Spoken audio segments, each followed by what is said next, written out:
What's for dinner? Jackson's words pierced the silence of our tense kitchen, his tone cold and dismissive as always.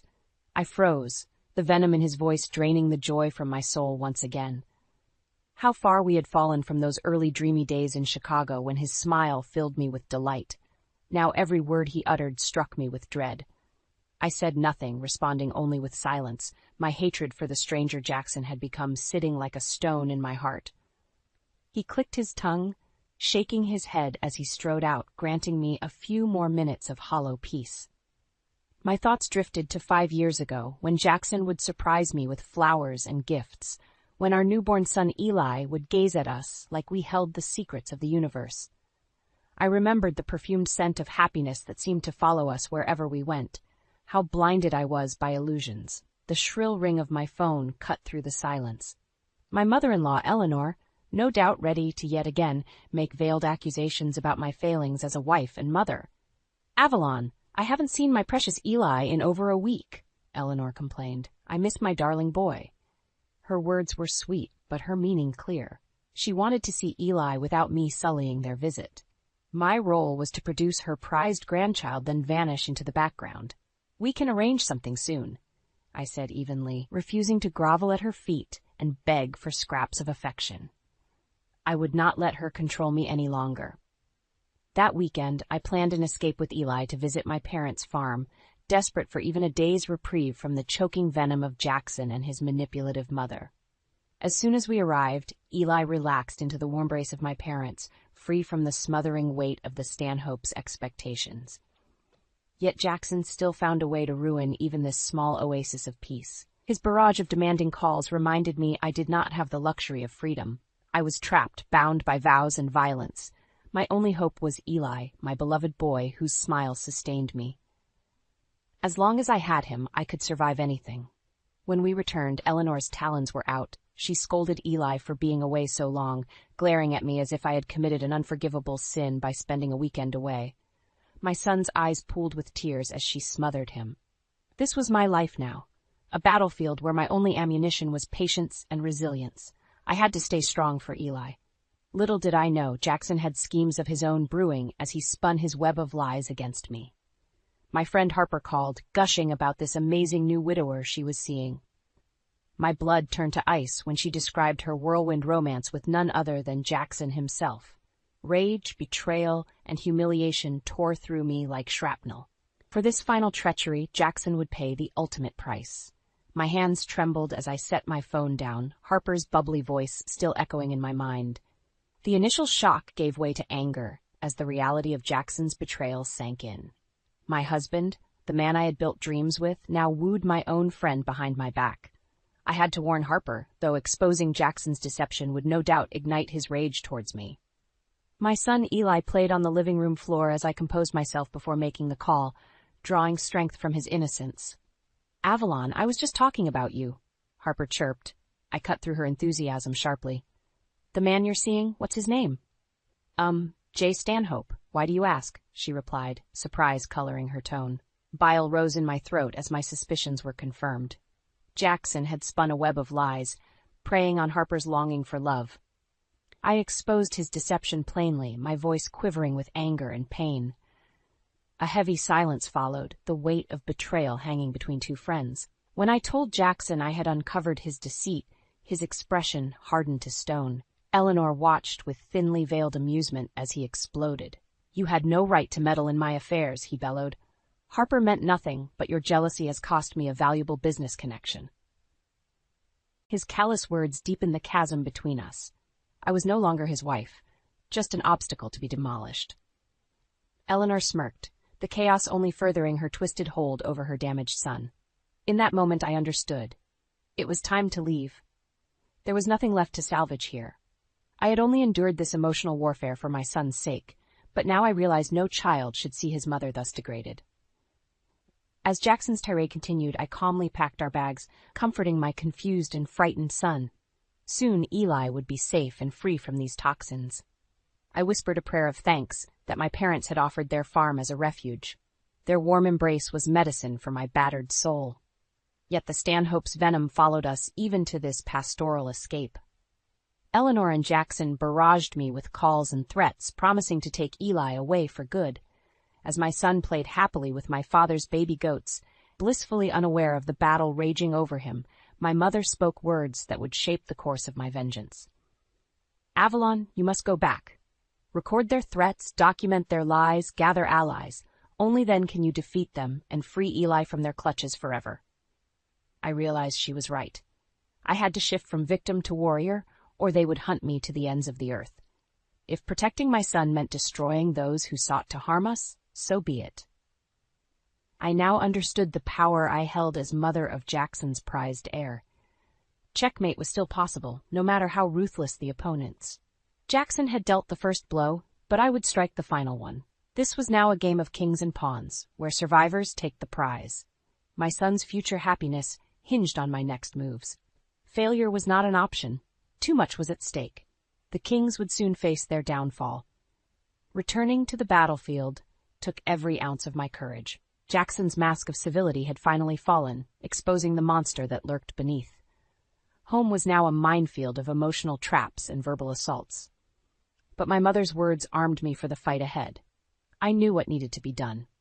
I began documenting their deceit like an investigator, recording conversations, keeping a detailed log of Eleanor and Jackson's threats and manipulation. Though still nursing my wounds, I found purpose in preparing for the trials ahead. Justice would be done, no matter how powerful my adversaries imagined themselves to be. During a tense family dinner, Eleanor's snide comments pushed me to the edge. That Harper girl Jackson took up with, I knew she was familiar. Wasn't she your little friend, Avalon? Bile rose in my throat, but I simply gave a tight smile. I would not give her the satisfaction of seeing my pain. Jackson said nothing, suddenly finding his steak fascinating.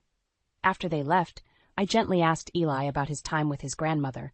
The flower of innocence in his eyes wilted. She scares me sometimes, Mommy. Grandpa yells a lot, too. I don't like it there. His words ignited my fury once more. How dare they trample my son's fragile spirit and destroy the safety of his world? Jackson's mask fully fell away when I confronted him about his emotional abuse of our son. He shouted and slammed his fist on the table inches from my face. You turned my own son against me. I always knew you were inadequate as a mother. No wonder he prefers you. Eli began crying as his father raged. Seeing my son's tears, I swore Jackson would pay for every second of heartbreak he had caused. The next morning, as Jackson left on another suspicious business trip, I asked sweetly about his plans. His look of surprise at the sudden affection in my voice was satisfying. Little did he know I had installed tracking software on his phone and recording devices in his car. His villainy would soon be his undoing. My parents provided comfort from the emotional battlefield. Their embrace nourished my battered but unbroken spirit. Dad taught Eli to milk cows and make jam, simple joys that erased Jackson's poison. As I tucked my slumbering boy into bed, he murmured, "I feel safe here, Mommy." His peaceful sleep was answer to 100 prayers.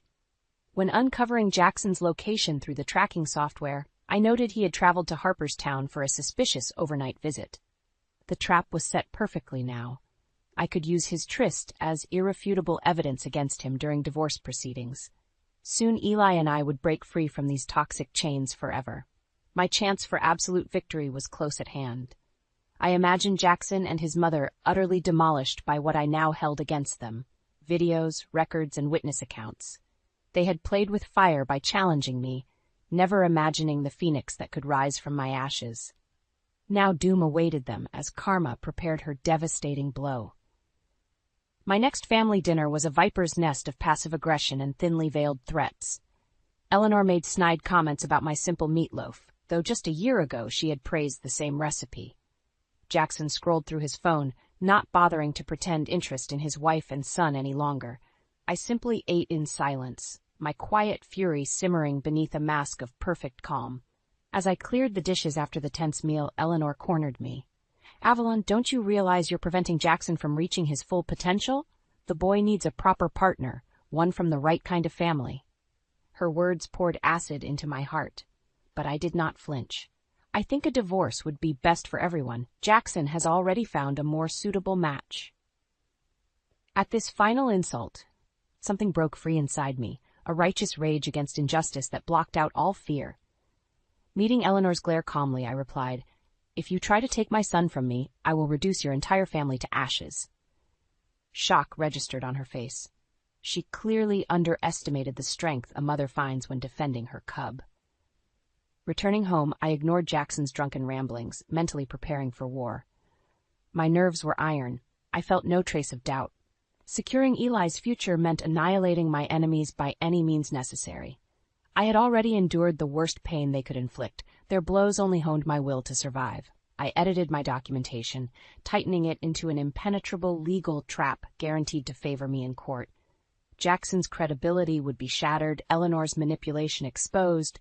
Justice would soon arrive on swift wings.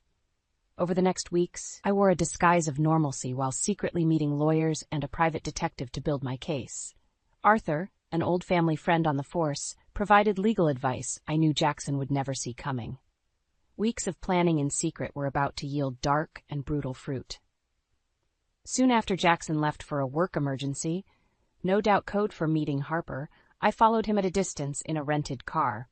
As expected, he drove straight to her apartment where she welcomed him with a kiss. The sight turned my stomach, but I captured images to twist the knife during divorce proceedings. My evidence folder grew thicker by the day. When Jackson returned the next morning reeking of Harper's perfume, I calmly informed him I wanted full custody of Eli and would be seeking a restraining order. A satisfying flicker of panic flashed across his arrogant face. The predator had just realized he had become prey. My mercy towards him evaporated like dewdrops in this moment. All that remained was the satisfied hum of sweet revenge. Jackson exploded into wrathful threats when I revealed my legal plans, confirming once and for all the true ugliness festering within him. He slammed his fists and overturned furniture, spewing graphic ways he would make me suffer. As he raged, I simply tapped a button on my phone to start an audio recording. His venomous words would seal his fate in court. I stood motionless as his anger crashed over me like waves over a rock.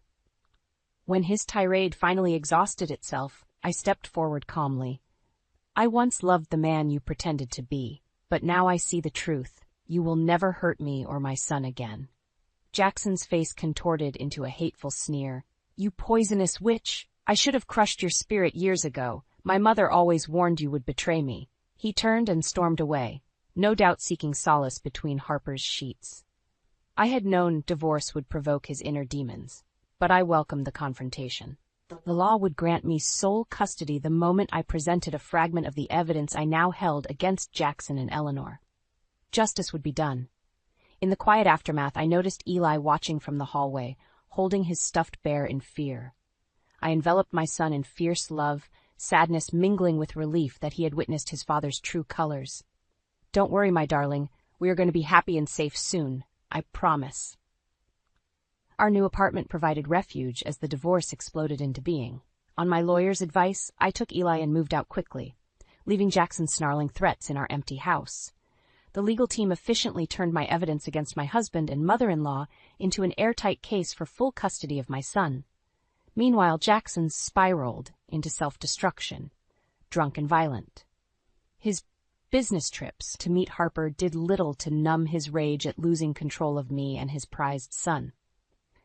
His mother desperately tried to restrain his reckless behavior, fearing damage to her family's esteemed social status. But the foundations of her carefully curated image were cracking. Soon Jackson would bring the whole rotting edifice crumbling down. Harper tried calling me, stuttering apologies filled with excuses about Jackson manipulating her loneliness. I simply wished her well with a smile. She was not to blame for my husband's deceit. In truth, I pitied her, for Jackson would surely break her heart too once he had extracted all he needed from her, then toss her aside. Berating Harper would serve no purpose, so I focused on my true goal, severing all ties to my abusers. The turning point arrived during an ugly custody hearing, where my ironclad documentation and audio evidence demolished any defense Jackson tried to mount. As he fumed, Eleanor screeched accusations, and their lawyer sat in stunned silence. I maintained perfect, smiling calm. I had played the long game masterfully, luring them into revealing their own wretchedness before systematically destroying them. Soon Eli and I would be reborn from the ashes of the Stanhope's smoldering ruin. The day of reckoning arrived with poetical perfection on Thanksgiving. I had invited Harper along with Jackson and Eleanor, presenting the image of a perfect hostess. My real purpose was setting the stage for their final demolishment.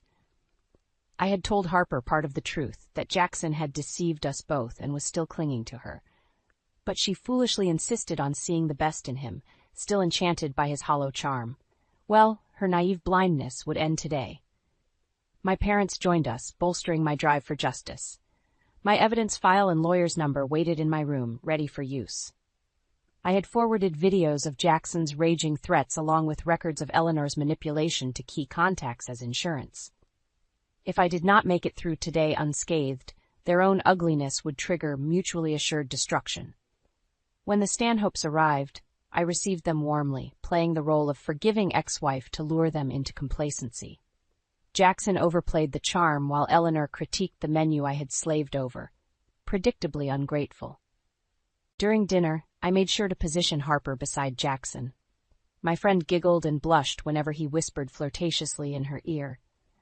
Watching them, my family members bristled with outrage on my behalf. I gave them subtle signals to wait as baiting my trap. Justice would be served cold. Dessert was interrupted by the ring of Jackson's phone. He glanced at the screen and silenced it quickly. But my hawk-eyed mother caught a glimpse of the name Amanda with a heart emoji before it disappeared from view.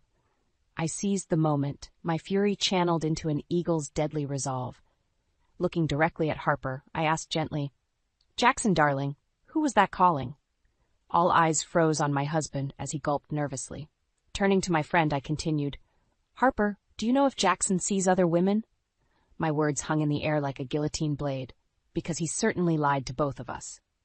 As understanding dawned on Harper's face, her shock quickly morphed into humiliation and heartbreak. As she erupted in sobs, my family surrounded her in solidarity, while Eleanor watched in horror as her web of lies fell apart. Jackson sat mute and stone-faced at the unraveling of his schemes. The leading man had lost control of his plot. I ended the final act by placing my evidence binder on the table. As my parents comforted Harper, I calmly informed Jackson he would sign the divorce settlement immediately, granting me full custody. Refuse, and this evidence destroys what remains of your life. My words rang with cold authority. Justice had been served. In the aftermath, Jackson's world collapsed with satisfying swiftness. My evidence proved his deceit was far more extensive than I had even realized. The detailed records showed him shamelessly manipulating numerous women for money and status, with Harper and I as just two in a long string of victims of his scams. With his credibility and social standing annihilated, Jackson descended rapidly into recklessness.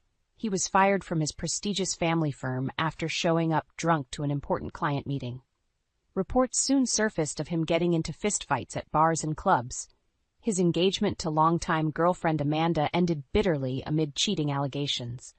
Eleanor, once so proud and domineering, became a social pariah, shunned for enabling her son's abusive behavior.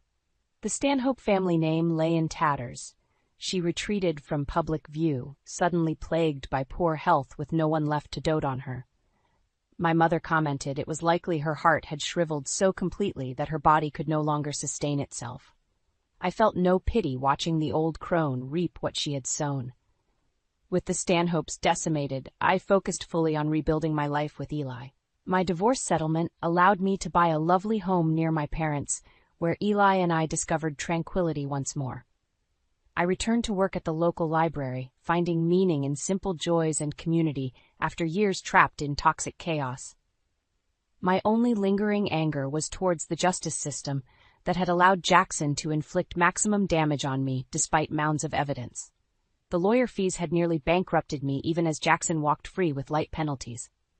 I now understood how power and privilege stacked the odds, forcing victims to fight tooth and nail for basic dignity.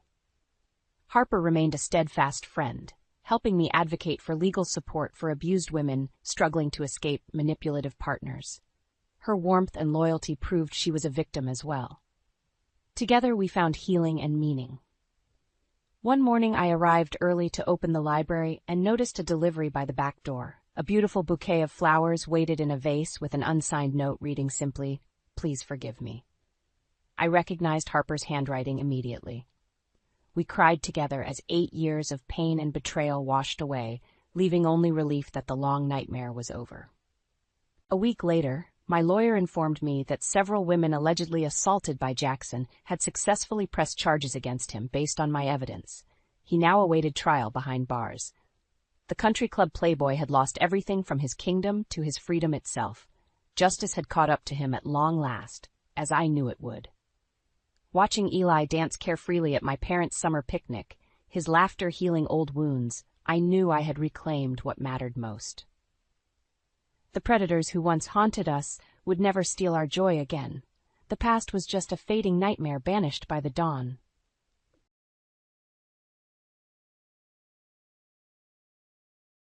I was enjoying a peaceful life, content with a stable job that paid well. My world was turned upside down one day when my credit card company called to inform me about a suspicious $50,000 charge on my account. I was utterly taken aback by this news. I acted swiftly to stop the charge, and in the aftermath, my husband, who was then overseas, bombarded me with phone calls. With some effort, we managed to clear up the confusion. My name is Alexis. I'm 7 years old, and I've climbed the career ladder to become a manager. My journey began in college where I met Paul, my husband, who is of the same age. This year marks our 3rd wedding anniversary. Many of my acquaintances chose to leave their jobs upon getting married, but I had compelling reasons to continue working despite societal norms.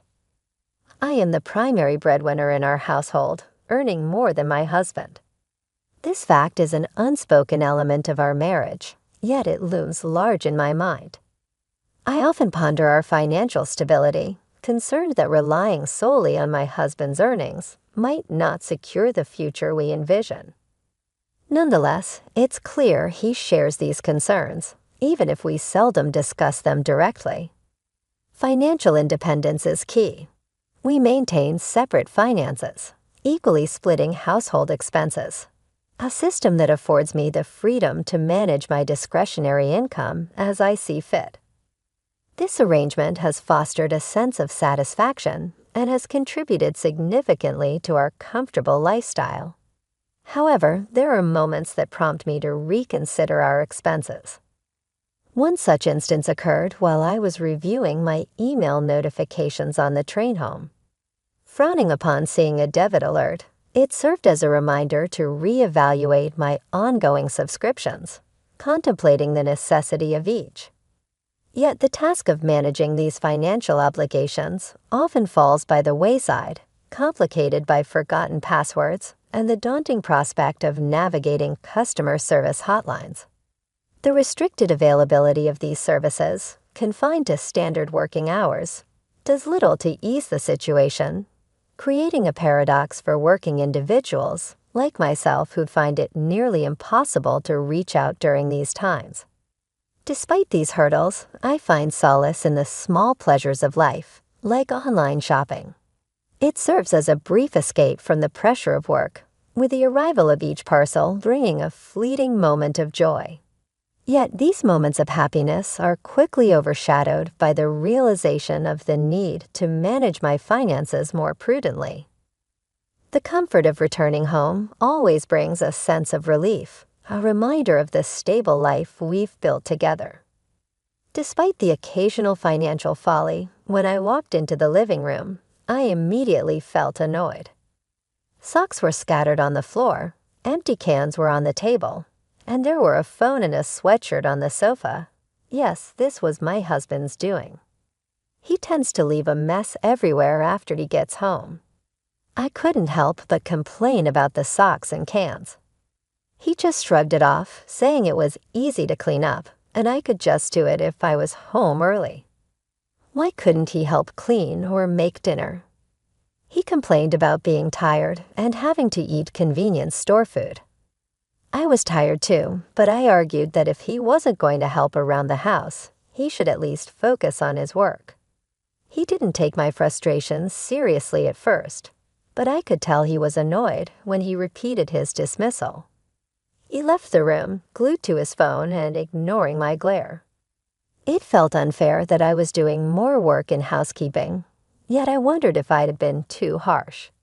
I worried he might become even more careless just to spite me. Surprisingly, my words seemed to have an effect. He started coming home late, claiming he had overtime work. It seemed like he was trying to change. I was so pleased that I began to put even more effort into the housework, thinking I should support him since he was busy. One day, I came home early and decided to tidy up his room, which he hadn't cleaned in a while. It was a mess, just as I expected, with empty cans and bottles everywhere. I was about to throw them out when I noticed something unusual on the bed, a gift-wrapped package. I couldn't clearly make out what it was at first, so I decided to shine a light on the mysterious object. It turned out to be a bag from my favorite brand, beautifully wrapped and just sitting there, partially hidden. The realization hit me, could this be a surprise birthday present? My birthday was just around the corner, the following week to be exact. A flicker of excitement passed through me, but I quickly suppressed it, choosing to act as if I hadn't seen the package. I wanted to keep the surprise intact, assuming my husband had planned to give it to me on my special day. However, my much-anticipated birthday came and went without any mention of the package. I couldn't help but bring up the subject, half in jest, half in hope, asking my husband if he remembered what day it was. His reaction was one of brief surprise, followed by an awkward acknowledgement of my birthday. But when I prodded him about a celebration or a gift, his response was dismissive, almost as if gifting was an obligation fulfilled in the past, and not to be bothered with again, especially now that I was old enough. His words stung more than I cared to admit, and he retreated to his room, leaving me in a mix of confusion and disappointment. The situation took an even more peculiar turn when, out of the blue, my husband announced he was scheduled for an overseas business trip the following week. This was unprecedented. His job had never required travel before, let alone an international trip. He attributed this sudden opportunity to his recent good performance at work. Under normal circumstances, I would have been supportive, even happy for him. However, the unexplained birthday gift and his nonchalant dismissal of my birthday had planted seeds of doubt in my mind. On the morning of his supposed departure, I watched him leave, my heart heavy with a mix of emotions. Once he was gone, I couldn't resist the urge to investigate further. I ventured into his room, a place I hadn't stepped into since the day I discovered the hidden gift. My heart raced as I looked under the bed where the gift had been, only to find nothing. The absence of the package confirmed my suspicions. There was more to the story than he was letting on. This wasn't about a business trip. It was something else entirely. Dragging myself to work that day felt like moving through molasses. My thoughts were elsewhere, caught in a loop of doubts, fears, and unspoken questions about my husband's actions and intentions. I struggled to concentrate, my work suffering as a result. My colleagues noticed my distraction, inquiring if everything was okay. I brushed off their concern with a weak excuse about lack of sleep, not willing to share the turmoil swirling inside me. Amidst this inner chaos, my phone vibrated with an incoming call from an unknown number. Normally, I would ignore such calls, but given the day's earlier revelations and my heightened state of anxiety, I felt compelled to answer. Maybe it was intuition, or perhaps desperation for any piece of information that could shed light on the situation. I picked up the phone, my heart pounding in anticipation of what or who awaited on the other end. I had to step out for a bit and press the button to answer my phone in the hallway. It was the credit card company calling. I started worrying it wasn't my husband calling. I realized I would have to share my password and other details. I wondered what they wanted, and the person on the phone quickly explained they were calling because my account showed more than $20,000 spent. Actually, $50,000. I couldn't believe it and panicked, thinking there was no way that was right. I hurried back to my desk to check my wallet, but it was missing along with a credit card that should have been inside. I got back on the phone and asked if I could stop the transaction. Luckily, it was still pending, so they said I could stop it. I felt a bit better, but knew this wasn't the end of it.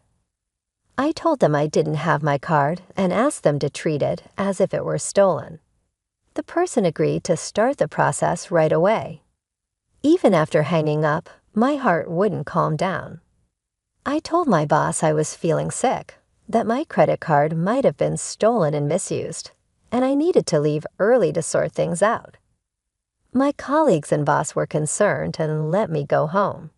Rushing to catch the train, I saw my husband had called me many times, almost as if he had something to do with this mess. I got home, tossed my bag aside, and went straight to my husband's room. I opened his computer to check his search history and saw luxury cruises and travel packages for couples at the top. I wasn't supposed to know about any trip. I checked the destination and realized this was the business trip he mentioned. It was clear it wasn't a business trip at all. I looked through my emails and found it. A booking confirmation with the name Mario on it. Who is this woman? I was so angry I nearly broke the keyboard. But I forced myself to look for more proof. My phone kept ringing, driving me crazy. I remembered the password the credit card company gave me, so I logged in to check my spending history. As I looked through it, my shock grew. There was a charge I didn't recognize for a fancy bag. Everything clicked. Paul had used my card to buy something for his mistress, and even took her on what he claimed was a business trip. Frustrated and angry, I finally answered my constantly ringing phone. My husband was on the other end, complaining about the card not working. I confronted him about Anne, and he stumbled over his words, claiming he didn't steal the card, but borrowed it for convenience on his business trip. I questioned him about the so-called business trip and mentioned the luxury cruise. He tried to dodge the question, but I pressed on about Anne and the bag. He tried to act confused, but I laid out everything I knew. The cruise, the couple's travel package, the $50,000 spending, and the payments to Anne using my card. Hearing all this, my husband could only repeat, "I understand," as if finally realizing the gravity of the situation. After he admitted to cheating and awkwardly apologized over the phone, pleading for me to reactivate the credit card so he could return home, I felt a mix of anger and disbelief. His assumption that a simple apology would erase his betrayal was absurd. I sharply told him to enjoy his indefinite stay at the resort, effectively ending our relationship with that phone call. Ignoring his attempts to continue the conversation, I hung up. His persistent calls soon followed, each ringtone amplifying my frustration, until I decided to block his number, seeking some peace from the incessant buzzing. Knowing his return flight was scheduled for noon in 3 days, as per the booking confirmation email he never intended for me to see, I sprang into action. These 3 days would be pivotal. My first task was daunting but necessary. I began the process of removing all my belongings from our shared home, severing the physical ties that bound us. The following day, armed with divorce papers and his computer, which contained undeniable evidence of his infidelity, I visited his parents. The revelation of their son's actions left them both furious and deeply apologetic. Their immediate response was supportive. They assured me of a swift divorce, a generous alimony of $145,000, and reimbursement for the expenses their son had wastefully incurred. As the day of his supposed return arrived, I received confirmation from his parents that the divorce papers were processed. They shared that apart from the illicit credit card expenditures, he had not taken any money. The other woman, having learned of the entire fiasco, was enraged. In a fit of anger, she changed her ticket to leave for Singapore before him, leaving him stranded. It puzzled me why she hadn't taken more drastic measures, like taking his passport, to further complicate his return. When he finally arrived back in Singapore, he was greeted by the stark reality of an empty home and a disconnected phone number, mine. In desperation, he sought solace at his parents' house, only to be met with severe reprimand. They insisted he sign the divorce papers, officially ending our marriage. Complicating matters further, the woman now demanded from him a repayment of the $50,000 she presumably felt entitled to given their affair and its lavish expenditures. His parents once again had to cover this amount, but with the stipulation that he repay them in full. Until then, his lifestyle was significantly curtailed, much like that of a strictly supervised teenager, complete with a 9:00 p.m. curfew. In the aftermath, armed with the necessary details from his parents, I pursued legal action against the woman for $7,000, seeking some form of restitution for the role she played in this ordeal. With that final act, I concluded this tumultuous chapter of my life, ready to move forward, free from the deceit and betrayal that had ensnared me. The next day, I went back to work. A lot of my coworkers, both my seniors and juniors, showed they cared about me. They asked, "Hey, are you okay? I'm here to listen if you need to talk." It made me feel thankful to work with such kind people. Thanks, I really appreciate it. Let's grab a drink sometime, my treat. It'll be like a venting session, I suggested. They agreed, and it felt good to let out everything that happened while we shared some drinks. It was like I was washing away all the bad memories. I ended the night feeling hopeful, thinking that from now on, only good things would come my way. Yes, that's right, I told myself, feeling optimistic about the future.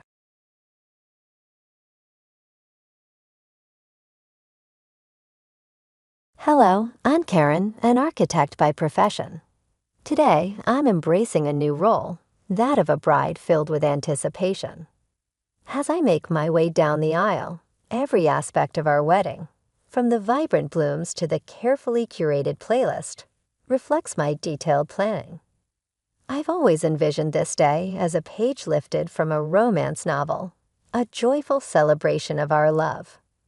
At the altar, I see Terry, my soon-to-be husband, an engineer whose pragmatic, down-to-earth approach complements my artistic spirit. Together, we felt like the ideal pair, each enhancing the other's strengths. As I draw closer, I notice a hint of concern in Terry's eyes, though I attribute it to typical pre-wedding nerves. Nearby, I overhear Terry's mother, Melissa, whispering with an intense, unsettling look. Despite her smiles and compliments, her eyes seem to tell a different story. The ceremony moves forward, but Terry's vows feel somewhat cold, and there's a noticeable hesitation before his "I do." During the ring exchange, Melissa makes a point of taking photos, her tone more cautious than celebratory. At the reception, Melissa delivers subtly critical compliments about my dress.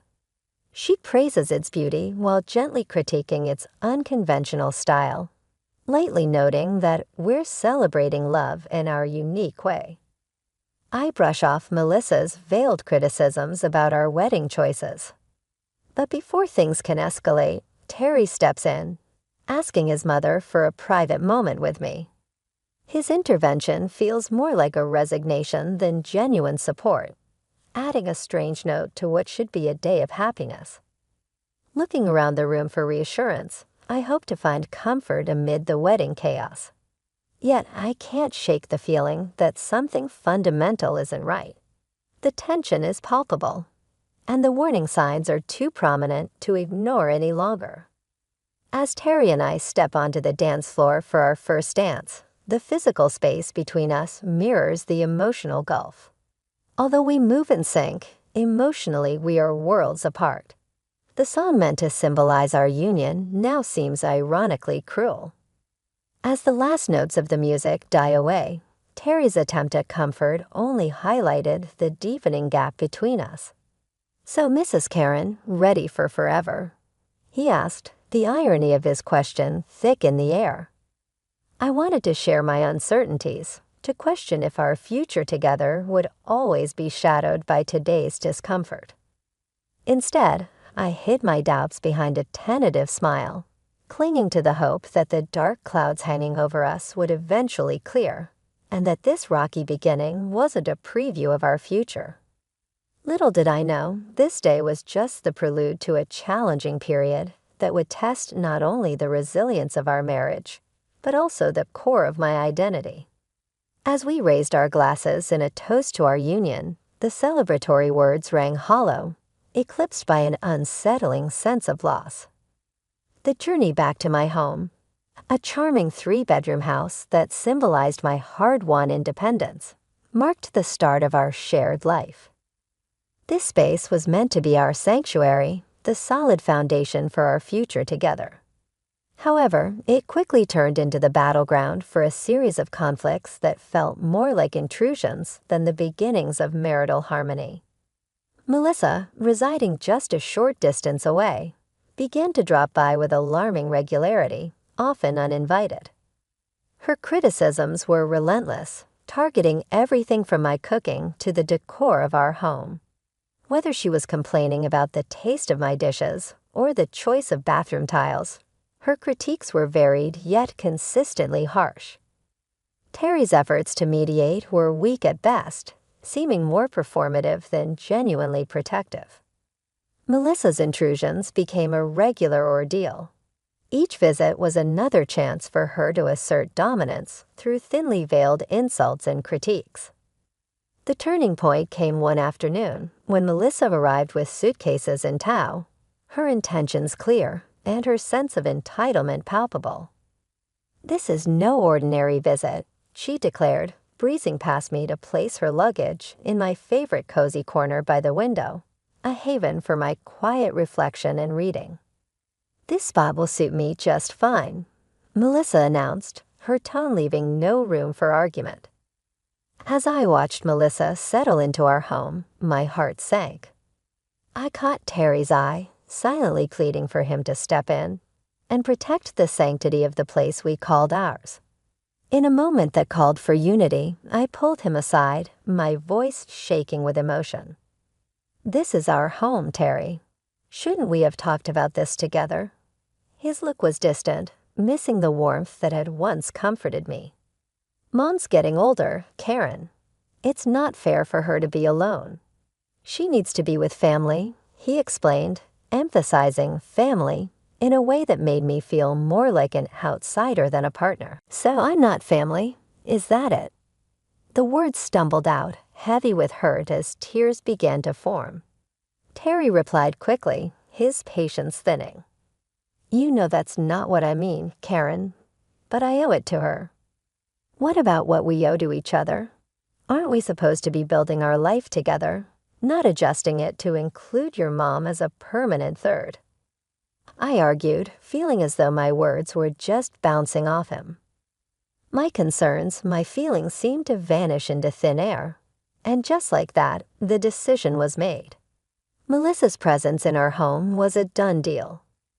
With Melissa in the house, the atmosphere changed drastically. Every space that once held our shared dreams now carried the burden of tension and disagreement. My treasured reading nook was overrun with her belongings, the kitchen transformed into a constant battlefield of her critiques. Terry, the man I married, now seemed to be more in sync with Melissa than with me. It dawned on me that this battle was not just for my marriage or my personal space, but for my identity, my dignity, and my peace. How did we get here? How had my desires, my space, and my voice become secondary to Melissa's preferences? The transformation was dark. My beloved nook became a symbol of Melissa's encroachment, the kitchen a venue for her endless criticism, and my husband a stranger aligned with what felt like an adversary. This was only the beginning. Life, already filled with challenges, spiraled into a relentless nightmare as the oppressive atmosphere in our home mirrored the diminishing of my own space and voice. Amidst this mounting tension, a discovery brought everything into sharp focus. The unmistakable sight of 2 lines on a pregnancy test, signaling the start of a new life. In the chaos, discovering I was pregnant should have been a joyous revelation. However, the dense, tense air around me turned almost suffocating as I held the pregnancy test, my hands trembling with a mix of excitement and dread. This milestone, which I had always imagined would be one of the happiest moments of my life, now felt like an overwhelming burden. Alone in the bathroom, tears welled up as I confronted my reflection, the reality hitting me hard. The stakes were now much higher. When I finally shared the news with Terry, his reaction was underwhelming.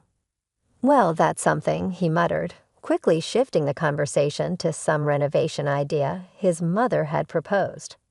Melissa didn't just see my pregnancy as big news. She saw it as her new project.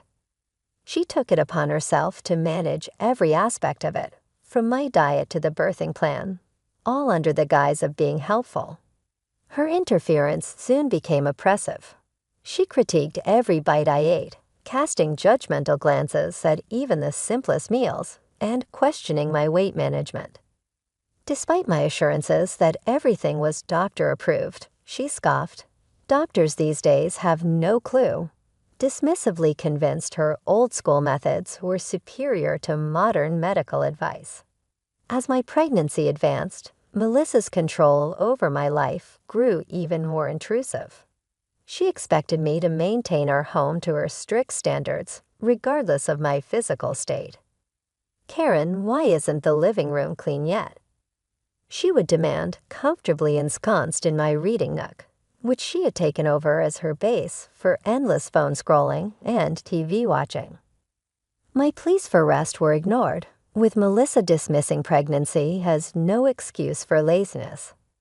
Terry's silence during these interactions only deepened the tension. His lack of support became painfully clear, especially during a dinner that escalated into a heated argument over baby names. Melissa sharply criticized my chosen name, and that was the final straw. "Enough, Melissa. This is my child, and I will decide how to name them," I asserted, my patience finally snapping. Her response was one of sheer indignation, as if my desire to control my own life was a direct affront to her. Terry's feeble attempts at mediation, often siding with his mother and dismissing me as overly emotional, only widened the rift between us. This growing divide underscored a stark reality. I was not only battling for my voice and space in my own home, but now, more critically, for the right to shape my future and that of my child. In all the chaos, the revelation that I was pregnant deepened the already suffocating atmosphere of our home. Holding the pregnancy test, my hands trembled with a mix of anticipation and dread. I had always imagined that discovering I was pregnant would be one of the most joyful moments in my life, filled with excitement and celebration. However, as I stood alone in the bathroom, facing my reflection with tears welling up, this milestone felt like a daunting burden instead. When I shared the news with Terry, his reaction was disappointingly subdued. "Well, that's something," he muttered, quickly changing the subject to a renovation idea his mother had proposed. It was clear that Melissa viewed my pregnancy not just as news, but as her new project. She took it upon herself to oversee everything from my diet to the birthing plan, all under the pretense of being helpful. Melissa's interference soon evolved into outright control. She monitored every bite I ate, casting judgmental glances at even the simplest meals and questioning my weight management, despite my assurances that my diet was doctor-approved. She scoffed, "Doctors these days have no clue," utterly convinced her dated knowledge was superior to contemporary medical advice. As my pregnancy progressed, Melissa's demands grew increasingly unreasonable. She expected me to maintain the house to her exacting standards, no matter my condition. "Karen, why isn't the living room clean yet?" she would demand, ensconced in my once peaceful reading nook, which she had commandeered for endless phone scrolling and TV watching. My pleas for rest were ignored. Melissa dismissed pregnancy as no excuse for laziness. Terry's silence during these interactions only intensified the tension. His lack of support became glaringly obvious, especially during a dinner that spiraled into an argument over baby names. Melissa's harsh critique of my chosen name was the last straw. "Enough, Melissa. This is my child, and I will decide how to name them," I declared, my patience completely eroded. Her reaction was one of sheer indignation, as if my desire to make decisions about my own life was a direct insult to her. Terry's feeble attempts at mediation, often siding with his mother and dismissing me as overly emotional, only deepened the rift between us. I felt more isolated than ever, trapped in a home that had transformed into a battleground. Where my voice seemed increasingly insignificant, it was no longer just about selecting a baby name. It was about reclaiming my autonomy, my dignity, and the sense of belonging that had been steadily undermined by Melissa's domineering presence. As I stared at the reflection of my once gleaming wedding ring, I scarcely recognized the woman looking back at me. A woman who was gradually losing everything she cherished. Her sanctuary, her self-respect, and most painfully, her resolve to stand up for herself. During one of our tense confrontations, Melissa, brimming with a vindictive sense of triumph, delivered a blow that changed everything. Melissa had insinuated that perhaps I didn't belong in their family if I couldn't handle a simple disagreement. The most excruciating part, though, was Terry's silence. His lack of response was deafening, reinforcing the notion that this struggle had been my harsh reality for much too long.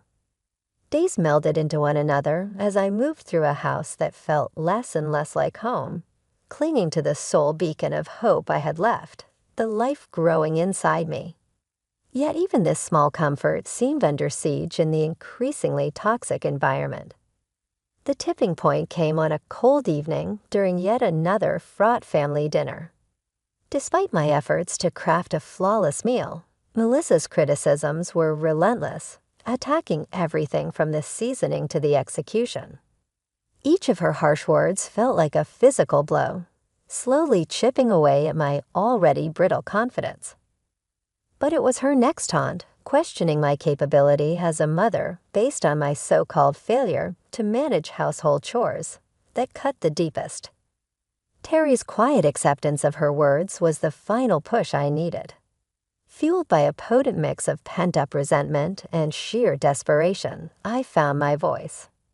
"I've been carrying our child, managing our home, and enduring endless criticism from your mother, and you're telling me to step it up." The shock on their faces was evident, but I was past caring. For too long, I had allowed myself to be diminished and demeaned. But in that moment, I reclaimed my voice. "I'm done. I can't do this anymore." The clarity of my decision sliced through years of suppressed feelings like a beacon of light. It was a declaration of my refusal to endure any more disrespect or emotional torment. My voice quivered with emotion as I spoke, yet I remained resolute. I refuse to raise my child in an environment where their mother is constantly undermined. If this is your idea of family, count me out, I declared, my words ringing with finality. As I rose from the dinner table, leaving their stunned silence behind, gathering only the essentials, I made my way to the door, my hands trembling as I reached for the handle, eager to escape the oppressive atmosphere. "Melissa, this house is mine. I bought it. I decide who stays and who goes." Terry's voice broke through, laced with desperation. "Karen, please, let's talk about this." But I was beyond negotiation. "There's nothing left to discuss," I replied, my tears bearing witness to the agony of my decision. Stepping out into the cold night felt like the beginning of a new chapter in my life, one filled with uncertainty, but also tinged with a profound sense of liberation. The closing door behind me marked the end of a tumultuous saga, a final farewell to a life I could no longer endure. With each step, a mix of pain and determination coursed through me, fueled by the urgent need to reclaim my autonomy. The journey to my parents' home blurred with cold exhaustion and heartache. Just moments from the sanctuary of my childhood haven, a stumble sent me crashing to the ground. The physical pain was a mere echo of my inner turmoil, yet far from deterring me, this fall only strengthened my resolve. Arriving at my parents' doorstep, the concern on their faces mirrored the gravity of my situation. As they rushed me to the hospital, I realized that this moment of vulnerability marked not just an end, but also a new beginning. Lying in the hospital bed, coming to terms with my reality, I knew that returning to my former life was no longer an option. This breaking point was a crucial step towards reclaiming the life and dignity that had been stripped away from me. A painful yet necessary transition towards healing and independence. The clarity that comes with such pivotal moments was profound, illuminating the path forward from the shadows of my troubled past to a future I would shape myself. Amidst a whirlwind of emotions, I stood surrounded by the comforting yet anxious presence of my parents. Their silent worry spoke volumes about their fears concerning the true state of my marriage, now starkly revealed in its troubled depths. Breaking the heavy silence, my mother voiced her concern, her words laden with the weight of the unfolding reality. "Karen, dear, what's your plan now?" Unsure yet resolute, I replied, "I'm not sure, Mom, but one thing's for sure. I can't go back to that life. Not now, not ever."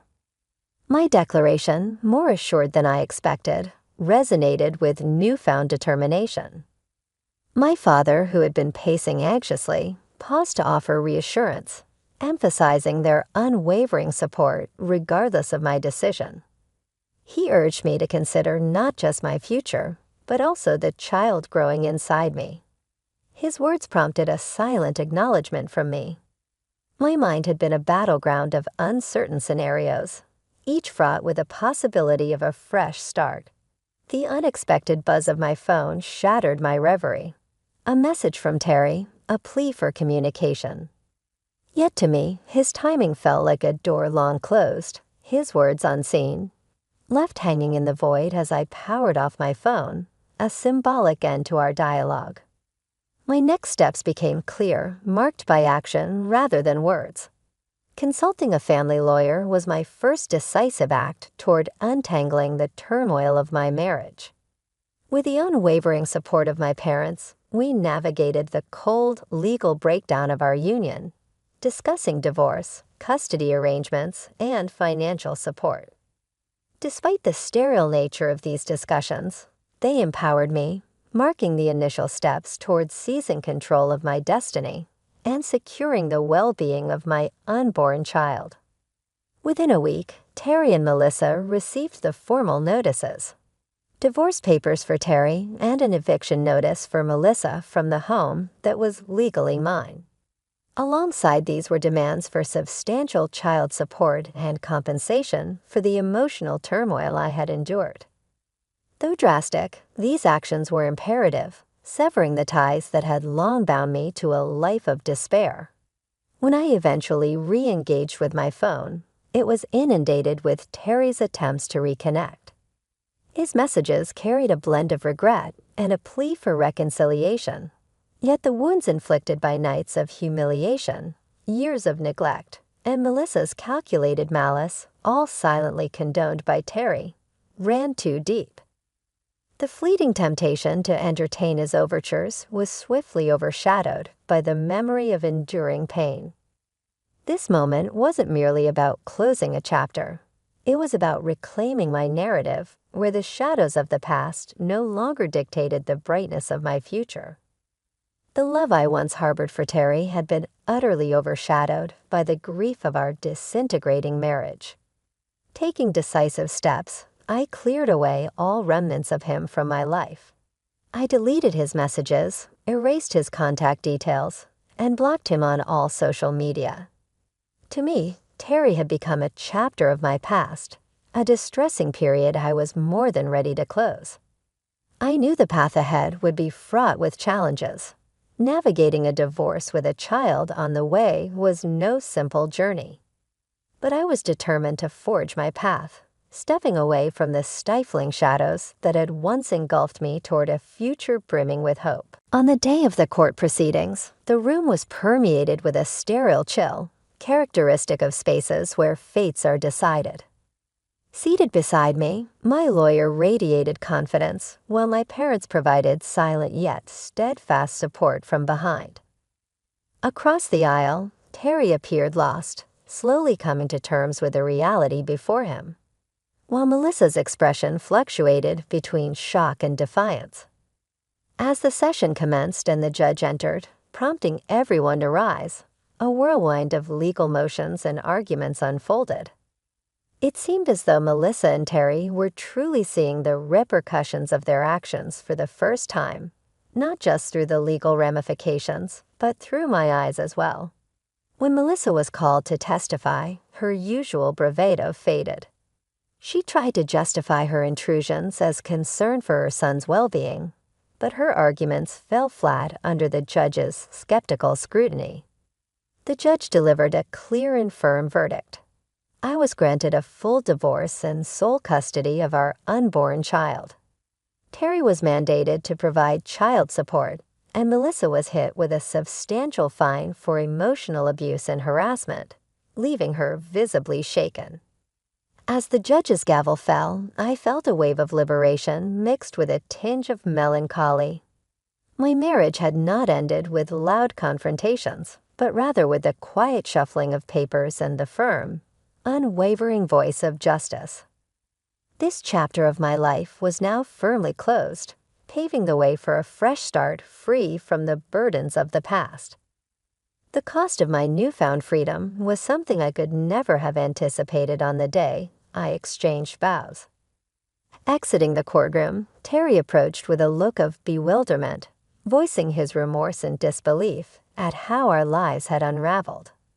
Yet as I looked into his eyes, I no longer saw my future, but a profound void where love had once lived. I never envisioned this as our ending, Terry, but apologies can't undo what's been done, I stated firmly, turning away to leave the past behind. Melissa saw my gaze, perhaps in search of forgiveness or acknowledgement. However, I could not afford that closure. She had taken too much from me. Refusing to grant Melissa the satisfaction of seeing any further impact on my spirit, I stepped into the embrace of the outside world, which seemed to welcome me with open arms. The sun shone brighter, the colors appeared more vibrant. It felt as if I was seeing through a new lens, one not clouded by the shadows of past turmoil. My mother's embrace and her words of pride brought tears to my eyes. "You're truly free now, Karen," she said, her voice thick with emotion. "I couldn't have faced this without you and Dad." I responded, my heart swelling with gratitude for their steadfast support. That evening, in the tranquility of what was now solely my home, I discovered a profound peace. Alone yet far from lonely, for the first time in what felt like forever, I was free to live on my terms. The path ahead as a single mother seemed daunting, yet as I felt my unborn child's gentle movements, a wave of confidence washed over me. We would navigate this journey together. I was certain of it. The trials I had endured had brought me to this juncture of self-discovery. Although they left scars, these scars told a story of resilience, not surrender. Gazing toward the horizon, I felt propelled not merely by circumstances but by choice.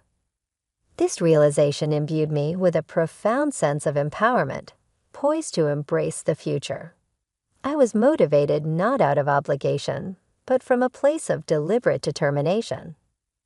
I recognize this moment as the dawn of a significant new chapter in my life, ready to take on whatever lay ahead with a renewed spirit and unwavering resolve.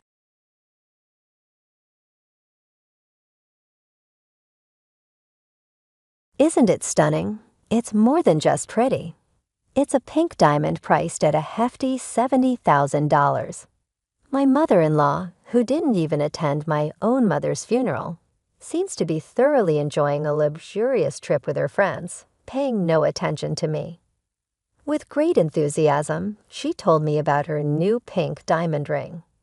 It seemed she was driven by a sense of competition with a friend who had recently shown off a similar ring. Proudly, she boasted about having purchased a more costly ring from the same jeweler, believing she had outshone her friend. However, the truth behind her extravagant purchase is quite troubling. It's highly unlikely she could afford such an expensive piece on her own, and it was later revealed that she had secretly taken money from my husband's safe to buy the ring. This money was vital for her care, as it was set aside for her nursing home expenses. My name is Angela. I am 44 years old and live with my husband William, who is 5 years older than me, and our daughter Lauren, who is a senior in high school. Although we're not rich, we manage a stable life.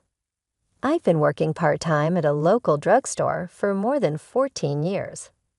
One of my passions is growing herbs, and I've recently been working towards a medical herb certification. Lauren and I often talk about her future aspirations, which fills us with happiness. 8 months ago, my father-in-law passed away, leading to significant changes in our modest lifestyle. According to his will, my husband William inherited the house, and the cash went to my mother-in-law, which was meant to cover her nursing home costs.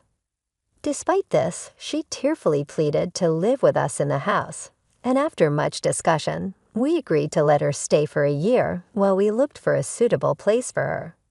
The neighborhood where our family home is located has recently transformed into a sought-after upscale residential area. Despite this, we are not wealthy. The land has been in our family for years. I knew my mother-in-law had a tendency to spend money without thinking, but living with her brought its harsh realities into stark relief. As my husband William left to buy groceries for dinner, my mother-in-law casually approached me on our first day living together. "Angela, could you lend me some money? I'm going out, and just in case I need a bit extra, could you give me $1,250 for now?" she asked, pretending it was for buying dinner. I hesitated, wondering just how many groceries she intended to buy with the amount she asked for. Against my better judgment, I handed her the money. 3 hours later, she returned home by taxi, her arms full of bags from a high-end department store, overflowing with costly deli items and sweets. Tonight we feast. I wanted to try these side dishes. They're supposed to be delicious. "And we have desserts too," she exclaimed with pride. Curious, I asked, "Mother, how much did all this cost?" She responded nonchalantly, "Well, let's see. I went a bit over because of the taxi, but I covered the extra, so it's fine." Her proud declaration left me speechless, and I realized this was just the beginning of what would become my biggest challenge. Managing finances became increasingly difficult after we moved into the family home. While my father-in-law was alive, we used to order groceries online and pay with his credit card.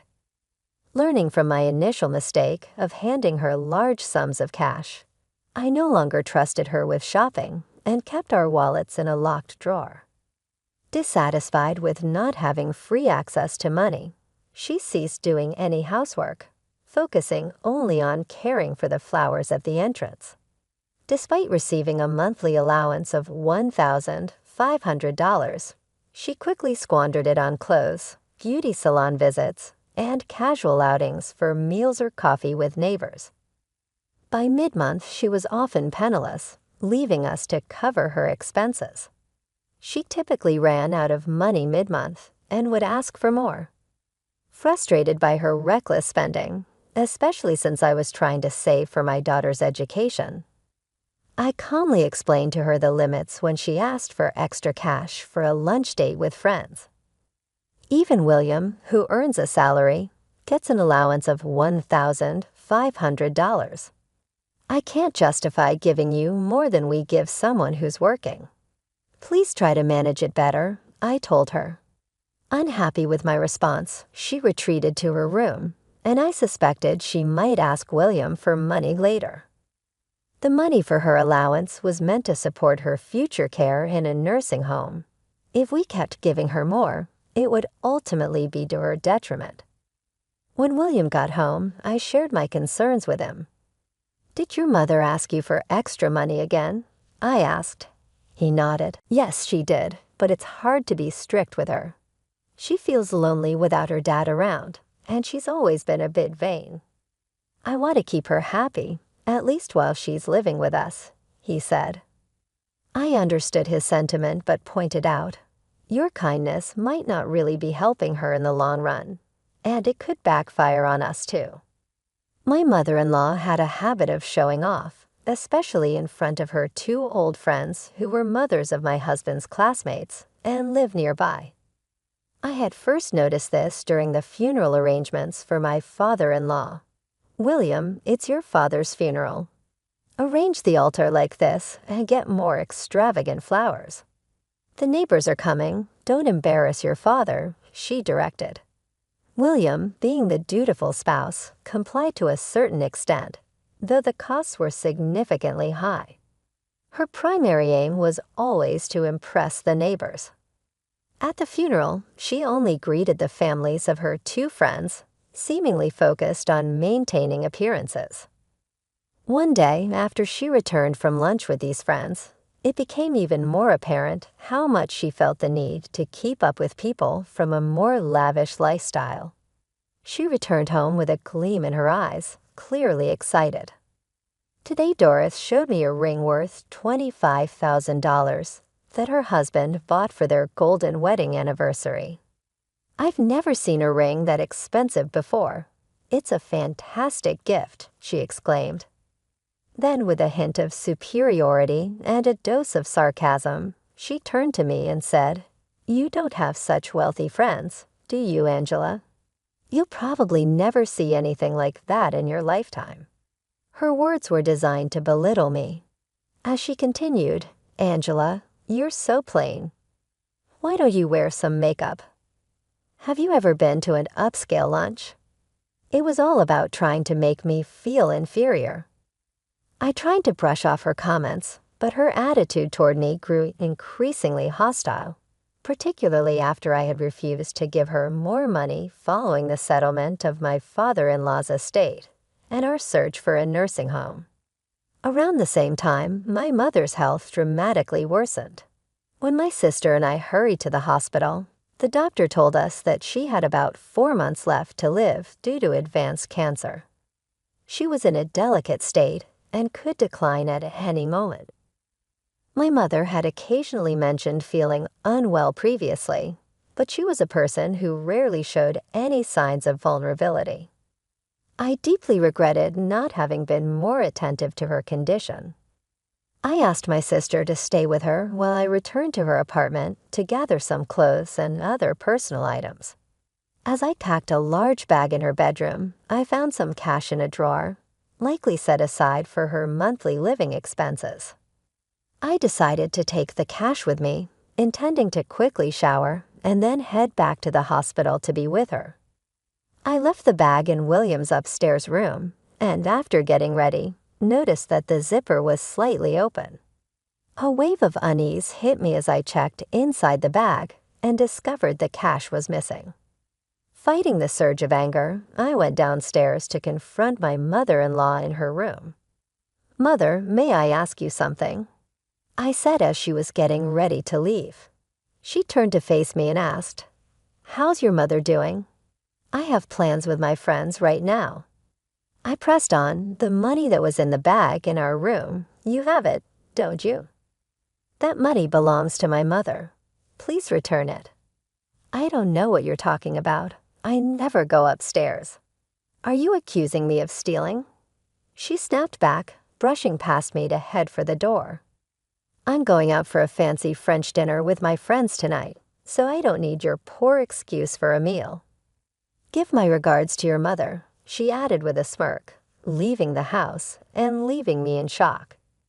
Just then, Lauren, my daughter, came home and noticed my distress. Mom, are you okay? She asked, seeing the turmoil in my eyes. Your grandmother's money. My mother-in-law took it. I can't confront her without evidence. I confessed as tears began to naturally fall. Lauren gently stroked my back to calm me down. I've seen her sneaking down from upstairs before. To think she would stoop to taking your grandmother's money, I can't forgive her. But how's Grandma? If you're going to the hospital, I'll come with you. Let's think of a way to deal with this. She proposed, her words buoying my spirit slightly despite the circumstances. As we walked to the car, Lauren's support lightened my heart a bit. Despite feeling sorry for my father-in-law, I realized that I needed to protect my family in my way. A few days later, however, my mother's condition suddenly worsened, adding another layer of urgency and distress to our already strained situation. This unexpected turn forced us to rally together and put family first, showing strength in the face of adversity and reevaluating our priorities and the dynamics within our home. In her final days, my mother was often lost in a daze, though there were moments when she was startlingly clear-minded. I took every opportunity to express my gratitude to her for the way she raised me. Her love, her encouragement of Lauren's dreams, her support for the plans William and I had for our future, and her companionship into our old age. Though she couldn't speak much, her eyes would sometimes sparkle with understanding, and she'd nod gently as I spoke. During these emotional days, I remembered a significant conversation with my father-in-law before he passed. He had contemplated divorcing my mother-in-law due to her extravagant habits, but held back to avoid burdening William and me. He had made me promise to sell the house and move my mother-in-law into a nursing home after his passing. This was because her spending had gotten out of control once William began kindergarten, influenced by living in a wealthy area and the pressure to keep up with affluent neighbors. She seemed to have deluded herself into believing she was wealthy, perhaps spurred on by William's success at a prestigious company. Reflecting on this, I regretted not following through with his wishes sooner, which might have prevented the unfortunate incident with my mother's money. When the time came, William and Lauren were there for my mother's final moments, but it was my sister and her husband who were with her at the very end. After her passing, as we prepared for the funeral, my mother-in-law was conspicuously absent. I decided to extend one last gesture of kindness towards her by conducting a small, quiet funeral without her presence. I tried reaching her, but she didn't answer her phone, and it seemed she had stayed out all night. When she finally returned, it was with a light-hearted demeanor, untouched by the somber events. My condolences for your loss. It must have been hard, she greeted me, seemingly oblivious to the depth of our grief. This contrast between her mood and the solemnity of our family's loss struck a distant chord, highlighting the differences in our perspectives and priorities. I couldn't help but notice a dazzling new jewel in her hand, a pink diamond that sparkles under the light. Look at this beauty. Isn't it gorgeous?